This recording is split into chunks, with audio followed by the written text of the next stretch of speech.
이런 이야기가 있습니다. 어떤 아가씨가 가난한 청년과 결혼을 하려고 하는데 남자가 너무 가난하기 때문에 여자의 친척들은 다 그 결혼을 말렸습니다. 그러나 그럴수록 이 여자는 보란듯이 내가 이 남자와 결혼해서 행복하게 살겠다고 결심을 했습니다. 그래서 결혼한 후에 3개월 동안 꿈같은 신혼생활을 보내게 됐는데 갑자기 남편이 교통사고로 죽었습니다.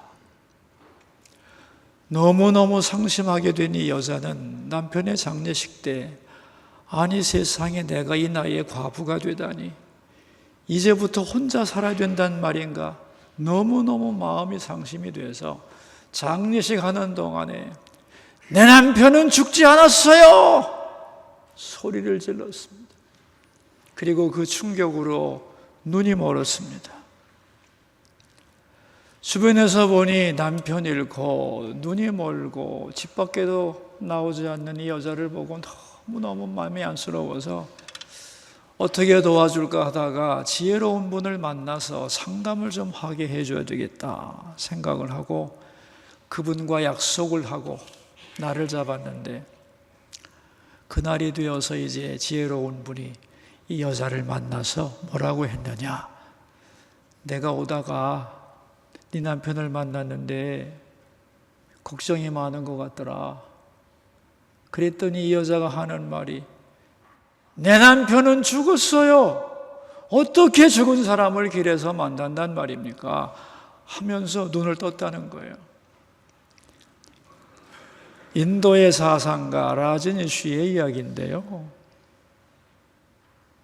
죽음을 인정하지 않는 사람은 눈을 감은 사람이고 죽음을 인정하고 수용하면서부터 눈을 뜨는 거다. 그러니까 인생을 제대로 보기 위해서는 죽음을 인정하는 삶이 있어야만 한다. 그런 이야기가 되겠습니다. 여러분, 오늘 팜플렛에 성경 구절 다음에 질문이 하나 나오죠? 앞으로 나에게 일어날 가장 확실한 일은 무엇일까요? 그리고 가장 중요한 일은 무엇일까요? 뭘까요, 여러분? 나의 죽음입니다. 내 죽음.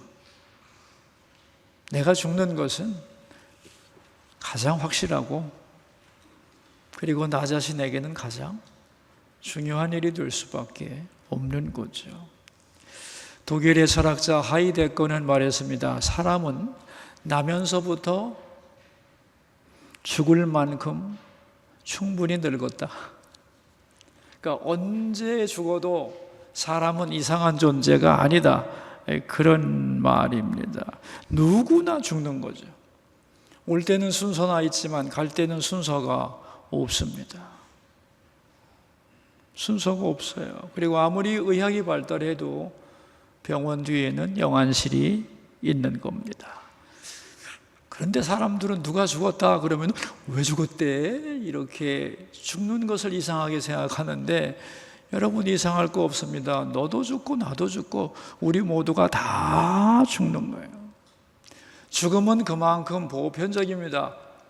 한 사람도 예외가 없잖아요. 인류 역사상. 그죠? 그러니까 죽음을 인정해야 된다는 거예요. 나는 죽을 수밖에 없는 존재다. 이렇게 인정하고 그래, 그럼 잘 죽어야 되겠다고 생각을 하면 인생을 제대로 살아가는 방법이 나오게 되는 법입니다. 우리 순서지를 보시면 1번에 죽음을 너무 싫어했던 사람이 있습니다. 인류 역사 속에서 저는 이 사람이 가장 죽음을 싫어했을 거라고 생각하는데 누구냐 하면은 중국의 진시황입니다. 중국 천하를 처음으로 통일한 엄청난 황제죠, 그죠?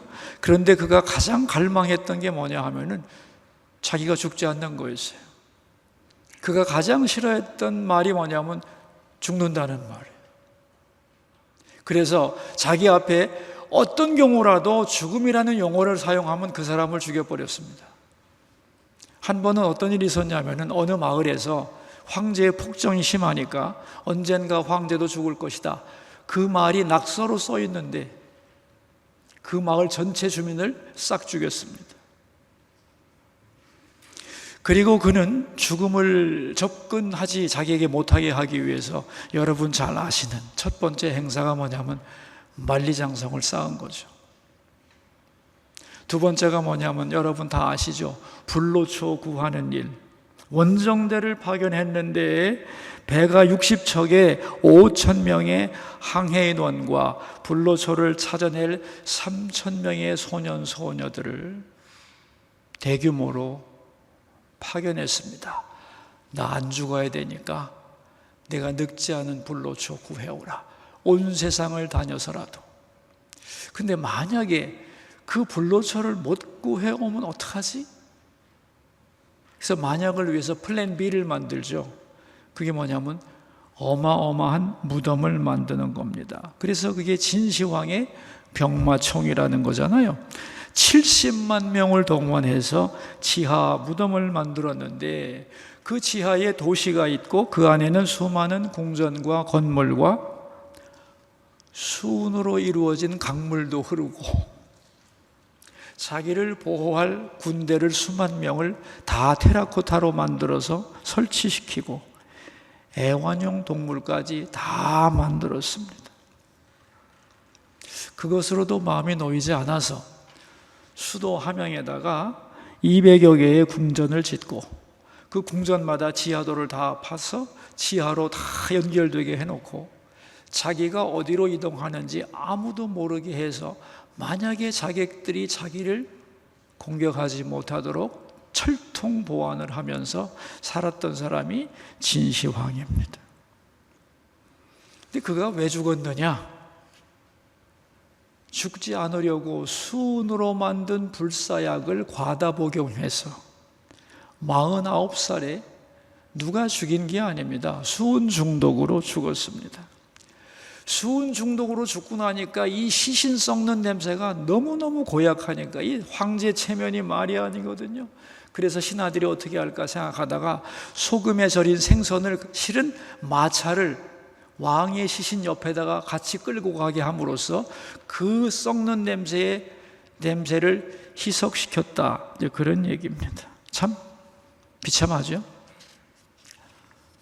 그가 죽은 이유는 죽지 않으려고 하는 열망 때문이죠. 그래서 그의 별명이 뭐냐 하면은 가장 죽지 않으려고 발버둥 친 사람, 그러나 가장 비참하게 죽은 사람입니다. 죽음을 인정하지 않았기 때문에 이런 일이 벌어지는 거예요. 진시황이 그래 나도 어쩔 수 없이 죽는 사람이라고 생각을 했다면 그의 삶은 전혀 다른 각도로 발전했을 거라고 역사가들은 평가하고 있습니다. 그래서 우리가 두 번째 질문이 뭐예요? 죽음을 인정해야 되는 이유가 있습니다. 왜 우리가 죽음을 인정해야 되느냐 하면은 예외가 없잖아요. 피해갈 수가 없잖아요. 당연히 나에게 다가올 사건이기 때문에 준비를 해야 되고, 더 중요한 것은 이 죽음이 내 삶의 마지막 작품이기 때문에 죽음까지가 이 생에서의 나의 삶의 끝이잖아요. 여러분 시험으로 말하자면은 예비고사 몇 번 못 봐도 됩니다. 아니면 월말고사 몇 번 잘못 봐도 되는데 본고사를 잘 봐야지. 그죠? 지금까지 내가 좀 실패가 있고 엎치락뒤치락 했다 할지라도 마지막 가장 중요한 순간을 잘 끝내게 되면은 그 인생이 뭐가 돼요? 성공이 되는 거거든요. 죽음도 그런 것이다, 그런 얘기입니다. 그래서 우리가 이 죽음에 대하여 인정하고 그것을 잊지 않고 살아가야 한다, 그런 얘기입니다. 우리 모두는 태어났으니까 언젠가는 죽을 텐데 앞으로 우리의 가장 큰 과제는 뭐냐? 잘 죽는 거라는 거예요. 그러므로 잘 죽기 위해서는 죽는다는 사실을 인정해야만 하는 겁니다. 두 번째는 뭐냐 하면은 죽음을 인정할 때 오늘을 잘 살 수가 있다는 거예요. 신학자 윌리엄 메이라고 하는 분 이런 연구를 했습니다. 사람들이 지독하게 안 바뀌는데 어떻게 사람들을 바꿀 수 있을까를 조사해 봤더니 그 사람이 죽음의 경험이 있을 때, 죽음을 인정하고 받아들일 때 그의 가치관이 가장 크게 변한다는 것을 알게 되었습니다. 그래서 그는 이런 말을 하죠.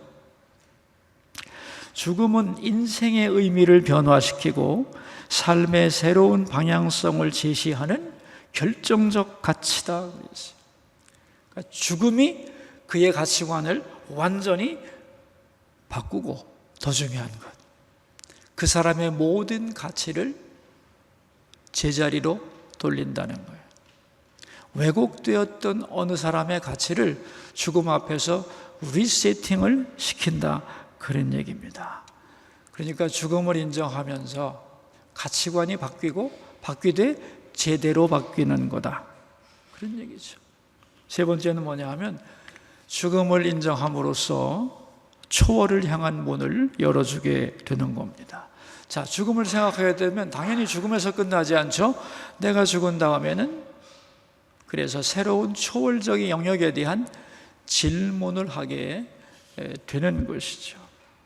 죽음 앞에 서지 않는 한 이러한 영적인 점프는 절대로 일어나지를 않습니다.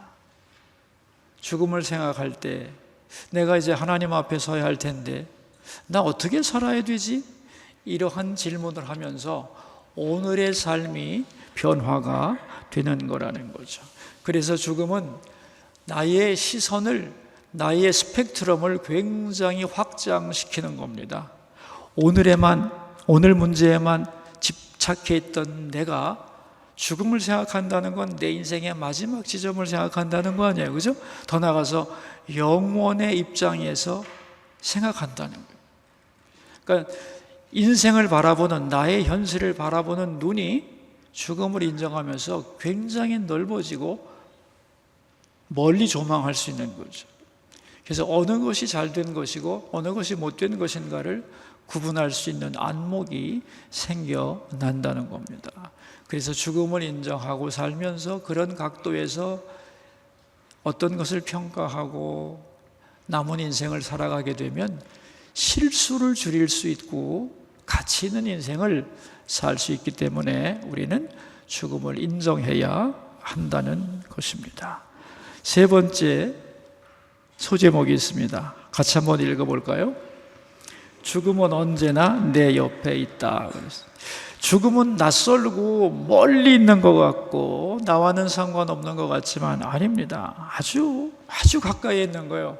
여러분, 한자로 죽을 사자 쓸 수 있죠. 한일자 밑에 저녁 석자 옆에 비수 비자입니다. 무슨 뜻이냐? 어느 날 저녁에, 어느 날 밤에, 비수가 뭐예요? 짧은 칼이잖아요. 어느 날 밤에 비수가 날아와서 죽었다는 거예요. 이게 무슨 말이냐면 전쟁터에 나가 있다고 생각합시다. 날이 어두워졌는데 보초를 서고 있는데 어디선가 이게 죽음이라는 거예요. 내가 죽을 거라고 생각도 안 했습니다. 앞을 보고 있는데 어디서 날아와서 보이지도 않는 거죠. 그게 바로 죽음이라는 거예요. 예측 불가능성, 그런 얘기입니다. 우리가 장수 시대를 맞이하여 90까지는 보통 살 거다, 10년쯤 되면 100살쯤 될 거다 하고 하지만 그거는 평균치고 나 개인은 언제 죽을지 나도 모르나. 내일 이 자리에 있을지 없을지도 사실은 하나님만이 아시는 거죠. 그런데 많은 사람들은 이 죽음이 내 문제가 아니고 내가 왜 죽어? 이런 마음을 가지고 살아가고 있는 겁니다. 그래서 죽음의 역사라고 하는 책을 쓴 필립 아리에스는 뭐라고 했느냐? 수천 명의 사람들을 놓고 죽어가는 사람들을 만나고 최종 결론을 어떻게 내렸느냐? 사람들은 오늘날 죽음으로부터 도망치고 있다고 그랬어요. 모든 사람은 죽음 얘기를 하면 다 도망간다는 거예요. 그런데 어네스트 베커라고 하는 분이 죽음의 부정이라는 책을 썼거든요. 아주 명저인데 모든 사람은 죽음을 denial, 부정한다는 거예요. 근데 부정이 되느냐? 아니라는 거예요. 죽음이 두려워서 말하지 못하고 부정하지만 이 죽음에 대한 압력은 우리 속으로 쭉 내려가서 사라지지 않고 다른 것으로 삐져나온다는 거예요. 그래서 그는 뭐라고 했느냐? 인간은 죽음을 극복하기 위해서 종교를 만들었고 죽음을 이해하기 위해서 철학을 만들었으며 죽음을 승화시키기 위하여 예술을 만들었고 죽음을 극복한 모델로 영웅을 만들었다. 그렇게 얘기를 했습니다. 여러분, 왜 이 세상에 이렇게 철학이 많고 종교가 많은 줄 아십니까? 죽음을 극복하려는 몸부림인 거예요. 그래서 이 소크라테스가 뭐라고 했느냐? 철학의 목적은 죽기를 배우는 것이다 그랬어요. 철학과 종교가 다른 이유는 뭐냐? 철학은 인간의 이성으로 죽음을 극복해 보려고 하는 것이고 종교는 신의 힘으로 죽음을 극복하기 위한 몸부림이라는 거죠. 다시 말하면 아무리 인간이 죽음과 상관없는 존재라고 생각하고 잊어버리고 살고 싶지만 그럴 수가 없다. 도피할 수가 없다. 철학과 종교를 가지고 이걸 극복하려는 노력이 인류 역사 속에 끊임없이 지속되고 있다. 그런 말입니다. 그래서 우리는 이 죽음을 인정해야 되는데, 그래서 네 번째 질문이 나옵니다. 그죠? 죽음 공론화라는 것인데, 죽음을 인정하고 받아들이기 위해서 해야 할 일이 뭐냐? 그게 바로 죽음 공론화입니다. 이게 무슨 말이냐면 언제나 기회 있을 때마다 죽음을 이야기하라는 거예요. 죽음을 은폐시키지 말고 공론화하라, 떠들고 얘기하라는 거죠. 그게 그렇게 죽음을 인정하는 삶이 되는 것이고 또한 죽음을 준비하는데 굉장히 중요하다, 그런 얘기입니다. 그럼 죽음을 공론화할 필요가 있는 건데, 오늘 우리 죽음에서 삶을 배우다라고 하는 것도 죽음 공론화의 그죠? 방편 아닙니까? 죽음을 공개적으로 얘기하자는 거예요. 근데 여러분, 이 죽음 공론화의 1번이 뭐냐면은 죽어가는 사람과 대화하기예요. 퀴블러 로스라고 하는 죽음 전문가가 어떤 말을 했냐면, 많은 사람들이 우리 서로에게 유익을 주지만은 가장 우리에게 유익을 주는 사람이 누구냐면은 죽어가는 사람이라는 거예요. 죽어가는 사람을 만나서 대화를 나눌 때에 인생을 가장 짧게 그러나 정확하게 배울 수 있다는 겁니다. 그런데 많은 사람들이 죽어가는 사람 옆에 있어주지 않는다는 거예요. 무섭고 귀찮고 자책감이 생겨서. 그래서 살아있는 자의 최고의 교과서인 죽어가는 사람을 멀리 하는데 이것이야말로 가장 큰 어리석음이다, 그렇게 얘기를 했습니다. 왜 우리 모리 교수와 함께한 화요일 이런 거 있잖아요, 그죠? 죽어가는 사람과 대화를 나누면서 내가 인생에 대한 새로운 눈을 뜨게 되었다, 그런 얘기입니다. 최고의 지혜를 가지고 있는 죽어가는 자와 대화를 가능하면 해보라, 그런 얘기죠. 저도 들은 얘기인데요, 어떤 여대 동창생들이 모여서 친하게 지냈는데 그 중에 한 분이 암에 걸려서 곧 죽게 되었다는 거예요. 그래서 친하게 지낸 친구들이 어느 날 그 친구의 집을 방문해서 하룻밤 같이 자면서 젊을 때부터 우리가 살아온 이야기를 하면서 서로 웃고 얘기하고 격려하고 그렇게 한 밤을 보냈다고 합니다. 그리고 이제 다음날 아침을 먹고 헤어지면서 이 환자는 친구들에게 뭐라고 했느냐? 내가 받은 어떤 선물보다도 너희들이 우리 집에 와서 한밤을 나하고 웃으면서 보낸 것, 이보다 큰 선물은 없다고 고백을 했고, 그 친구를 두고 나오면서 그 나머지 친구들은 뭐라고 했느냐? 우리 앞으로 이런 일을 많이 해야 되겠어. 왜? 그들 모두에게 새로운 감동과 함께 인생에 대한 귀중한 깨달음이 있었기 때문입니다. 그래서 이제 많은 부모들이 해야 할 일이 뭐냐 하면은, 명절 같은 때 또 자녀들을 보고 그럴 때 죽음의 얘기를 해야 된다는 거예요. 예를 들면, 얘야, 내가 죽으면 말이지, 이렇게 얘기를 해보라는 거예요. 그럼 엄마 왜 그래? 갑자기 무서워, 그런 얘기 하지 마. 그러면은 아니다 얘야, 사람은 언제나 죽는 건데 또 죽어서 천당에 가서 만나면 되고, 그러면서 내가 죽으면 또 나는 이런 찬송이 좋은데 내가 죽으면 장례식 때 이런 찬송을 불러다오. 나는 어떤 일을 하고 싶은데 나이가 들어서 하지 못했는데 기회가 있다면 이런 일을 하고 싶다라든가, 이런 죽음에 대한 이야기를 자손 앞에서 들려주어야 한다는 거예요.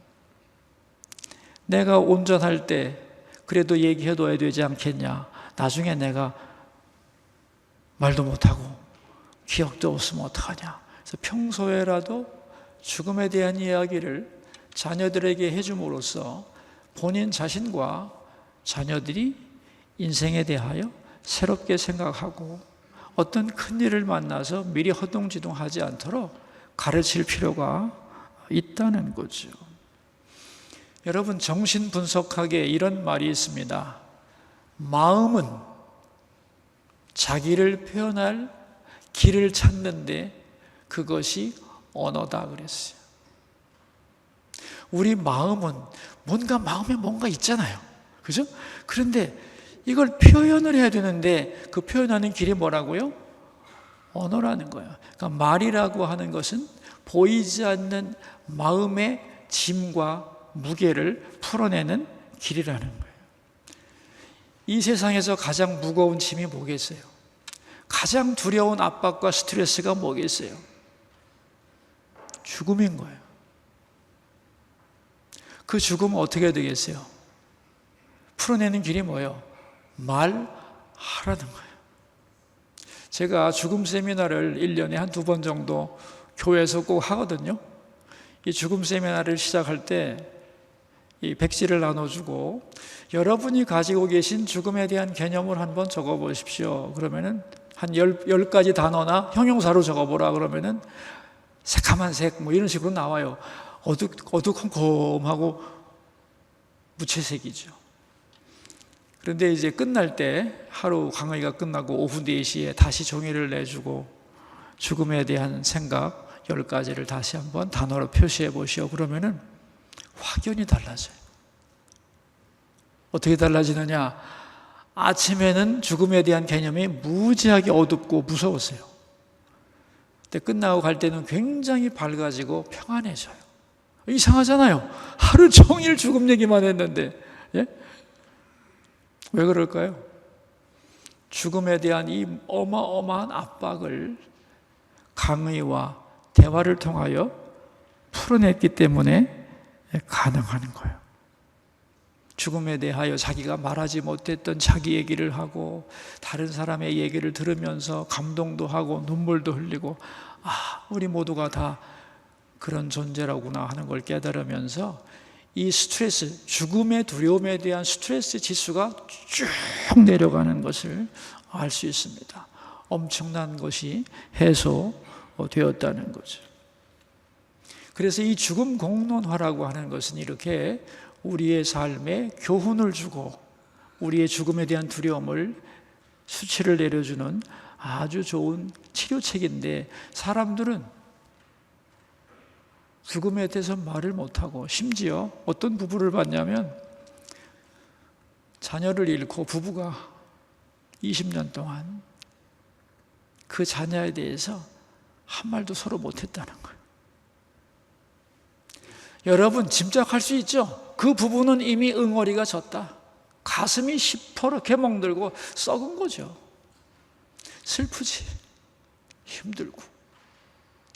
그러나 누군가는 누군가와는 얘기를 해야죠. 아무리 힘들어도 서로 이야기하며 같이 울더라도 그 이야기를 서로 나누면서 풀어가야 하고, 그럴 때에 죽음에 대한 두려움과 상처가 있어지면서 새로운 미래를 향하여 나갈 길이 열리는 겁니다. 근데 말 못하고 있는 사람들이 너무 많은 거예요. 그래서 여러분 왜 데스 카페라고 하는 것도 생겨났잖아요. 외국에서는 많잖아요. 카페인데 거기서 대화는 죽음에 관한 대화여야 돼. 다른 얘기는 못해. 그런 카페가 굉장히 많이 활성화되고 있는데 우리나라에는 거의 없어요. 전문 죽음 카페는 없고요. 데스 카페는 없고, 그냥 가끔 어느 공간을 빌려서 팝업 모임을 하는 경우는 있죠. 한 달에 한 번씩 어떤 생각을 가진 사람들이 그날 모여가지고 오늘 주제는 죽음인데 죽음에 관한 자기의 이야기, 내가 들은 얘기, 자기의 생각, 이런 것들을 서로 나누면서 풀어가는 임시적인 죽음 카페는 있는데 전문 죽음 카페는 없어요. 어느 분이 저보고 좀 내라고 하는데 이게 내서 운영이 되겠나 그런 생각을 하면서 아직은 시기상조다, 그렇게 지금 이 얘기를 하고 있습니다. 여러분, 또한 이 죽음 공론화의 중요한 방법 중에 하나가 가족의 죽음을 보게 하는 거예요. 왜냐하면 가족의 죽음만큼 죽음 교육이 효과적인 건 없어요. 인생에 대하여 배우는 것도 가족의 죽음만큼 강렬한 게 없어요. 근데 요새 제가 이렇게 장례식을 집례하다 보면은 할아버지 할머니 돌아가실 때 손자 손녀들이 거의 없어. 내가 물어봅니다. 이 집 손자가 넷인데 왜 아무도 없어요? 그럼 하나는 외국 갔고 셋은 학원 갔대. 그럼 제가 이렇게 속으로 생각을 합니다. 아니 지금 할아버지의 죽으심이 얼마나 자손들에게 중요한 교육의 시간인데, 그 시간에 얼마나 더 배우겠다고, 그 배우는 게 뭐 그리 대단한 거라고 정말 배워야 될 걸 배우지를 못하고 지금 무슨 짓 하고 있는 건가, 그런 생각이 듭니다. 여러분, 죽음의 자리에 함께 한다는 것, 더군다나 가족의 죽음에 함께 참여하는 것을 통해서 저절로 죽음 교육이 이루어지는 거거든요. 옛날에는 그랬잖아요. 그런데 요즘은 중환자가 되면은 격리가 딱 돼가지고 마지막 가는 사람의 그 절실한 인생에 하고 싶은 말, 그게 최고의 교훈일 텐데 이런 걸 다 단절시키고 있는 것이 이 시대 의료 체계의 가장 큰 어리석음이라고 말할 수가 있겠습니다. 결론인데요, 결론을 말하기 위해서 우리 본문 말씀을 한번 읽어보죠. 여러분 팜플렛에 있죠. 전도서 7장 1절에서 4절을 같이 읽어봅시다. 좋은 이름이 좋은 기름보다 낫고 죽는 날이 출생하는 날보다 나으며 초상집에 가는 것이 잔치집에 가는 것보다 나으니 모든 사람의 끝이 이와 같이 됨이라. 산자는 이것을 그의 마음에 둘지어다. 슬픔이 웃음보다 나음은 얼굴에 근심하는 것이 마음에 유익하기 때문이니라. 지혜자의 마음은 초상집에 있으되 우매한 자의 마음은 혼인집에 있느니라. 아멘. 솔로몬이 헛되지 않은 인생을 살게 하기 위하여, 자기가 너무 헛되이 살았으니까 쓴 책이 전도서잖아요. 헛되이 살지 않는 중요한 방법 중에 하나가 뭐냐면 죽음을 기억하며 사는 거다, 그런 얘기입니다. 그러면서 죽음에 대하여 우리가 어떤 자세를 취해야 될 것이냐 하는 거예요. 죽는 날이 출생하는 날보다 나으며 그랬어요. 너무 이상하죠, 그죠? 아니 어떻게 죽는 날이 출생하는 날보다 낫습니까? 그럴 수도 있죠. 모두에게 그런 건 아닙니다. 소수에게는 그렇다는 거예요. 왜냐? 우리로 말하자면 한평생의 수고를 끝냈잖아요, 그죠?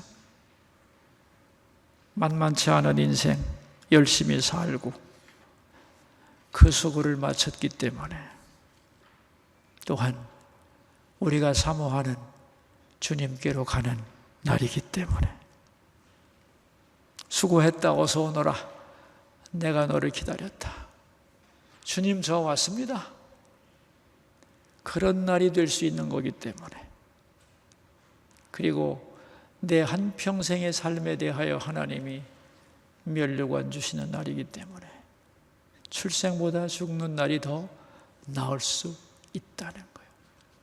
잘 믿는 사람에게는. 그렇죠? 2대 총장을 지냈던 김환란 박사가 돌아가시면서 유언을 이렇게 했죠. 나 죽는다고 울지 마세요. 대신 찬송가를 불러주세요. 그것도 하늘 가는 밝은 길이. 그래서 그 장례식장이 어떻게 됐느냐? 은혜로 충만해지고 수많은 사람들의 가치관을 변화시켰습니다. 작품으로 만든 거죠. 그런데 자꾸 사람들은 죽는 것을 잊어버리거든요. 그래서 실물 교육이 필요한 거예요. 그래서 실물 교육이 뭐냐? 2절 말씀이 실물 교육입니다. 초상집에 가라는 거예요. 여러분 초상집에 자주 가시죠? 그게 뭐냐면 하나님이 실물 교육시키는 거예요. 잘 봐. 그런 얘기입니다. 거기 뭐라고 그랬어요? 모든 사람의 끝이 이와 같이 됨이라 산 자는 이것을 그의 마음에 둘지어다.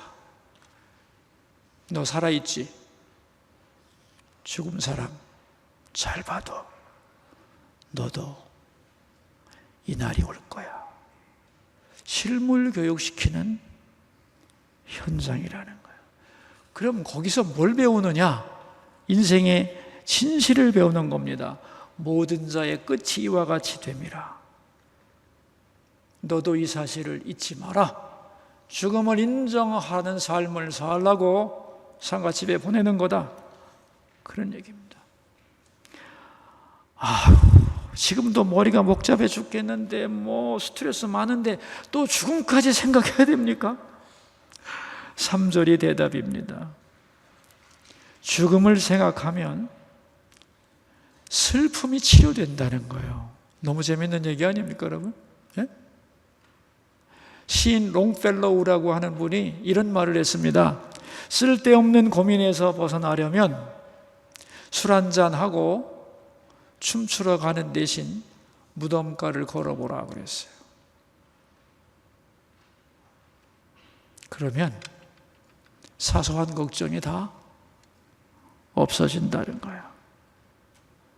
죽음을 생각하고 오늘 내가 만난 일을 바라보면 별거 아닙니다. 얼마든지 이길 수 있다는 거예요. 저는 이런 질문 참 많이 받아요. 목사님, 그렇게 죽음을 연구하면 목사님은 자꾸 우울해지지 않으세요? 그러면 어떻게 생각하세요, 여러분?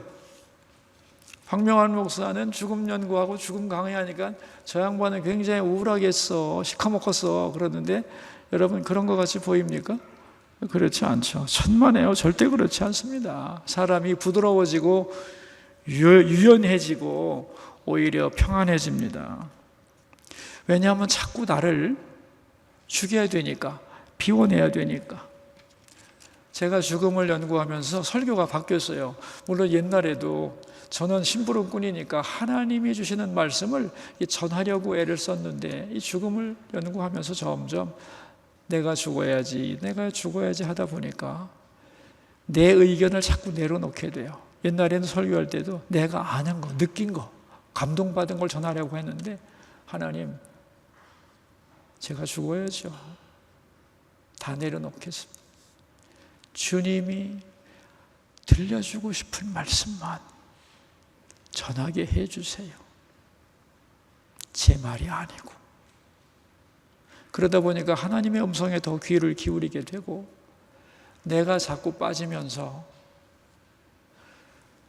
듣는 분들이 하나님의 음성을 더 잘 듣게 되지 않는가? 그런 생각을 하곤 합니다. 내가 자꾸 죽으면 그럼 나는 없어지는 거 아니냐? 아니요. 진짜 내가 되는 겁니다.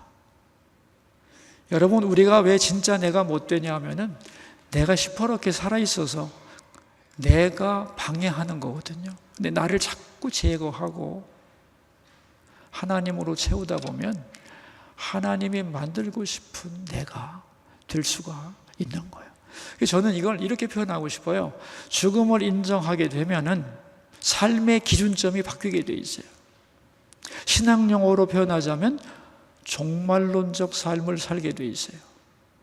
여러분, 우리는 오늘 여기가 출발점이고 앞으로 미래로 나가는 게 미래학이라면 종말론은 뭐냐 하면 종말의 어느 한 지점에서 오늘의 나를 역으로 바라보는 게 종말론이거든요.